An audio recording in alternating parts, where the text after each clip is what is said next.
Well, just taking a look at Graham Potter's record at Chelsea, it's 15 points from 10 games, 4 wins, 3 draws, and 3 losses as well. 12 goals scored in that time, 9 goals scored against them. So Potter is under a bit of pressure right now, it is fair to say, Mark Ogden. The January transfer window is now open. Are they trying to hijack that deal for Mykhailo Mudryk?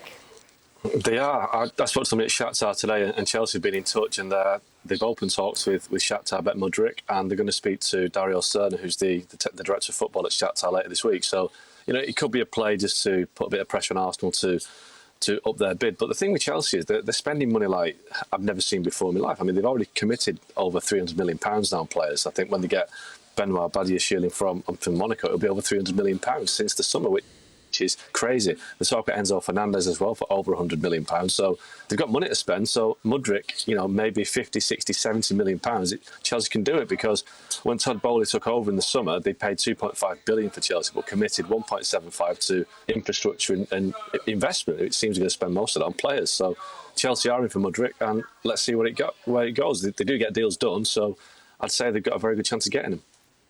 Is this what they need, Craig? Well, they've got a lot of wide players, or wide-ish players, which he generally plays. However, some of them are not playing particularly well. You know, Pulisic, Sterling, Ziyech coming off the World Cup. Mudryk is a different kind of player. He's more direct. He's pacey. Young guy, very dynamic. But I don't know. I mean, it just seems that the new ownership has come in and it's trying to do everything very quickly. And it's a bit of a scattergun approach, and that includes the management. So, I mean, we have no idea what they're going to do in that front. They've got 2 games in the next 4 or 5 days against Manchester City. They've just come off the back of some more disappointing results. So, I mean, yeah, they might go and bring in these new players that Augie mentioned, but, you know, who's going to be managing the club and what kind of decision is this consortium going to make in that respect if the results continue to be of a negative connotation? So I just don't know at the moment with Chelsea. It seems to me they're just throwing everything together and seeing what sticks. It's interesting though, isn't it, Mark? Because it's a lot of money that we're talking about. They seem to be spending a lot of money. It's got that fantasy football feeling to it. Does Potter get a say in any of this? I'm sure he has an opinion, but how much his opinion counts? I mean, I think we've seen... It is fantasy football, isn't it? I think the money they've spent, and there's no real strategy to it. You look at those signings they've made, and I don't understand how they can let Lukaku and Timo Werner go and not bring a striker in.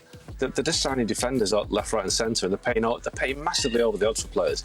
Cucurella they paid too much for. Wesley Fofana they paid too much for.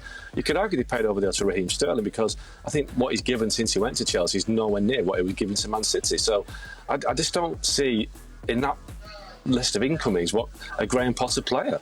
You know, they brought Graham Potter in to turn Chelsea into a club that's, you know, going to play the long game, but the signings aren't long game signings. They're all over the place, and the Mudryk thing just seems to be, oh well, Mudryk's available, let's try and get Mudryk as well. If I was Potter, I'd be quite concerned. He's got this big chance. He could never turn down the chance of managing Chelsea. Thanks so much for watching ESPN on YouTube. And for more sports highlights and analysis, be sure to download the ESPN app. And for premium content and live streaming, subscribe to ESPN Plus.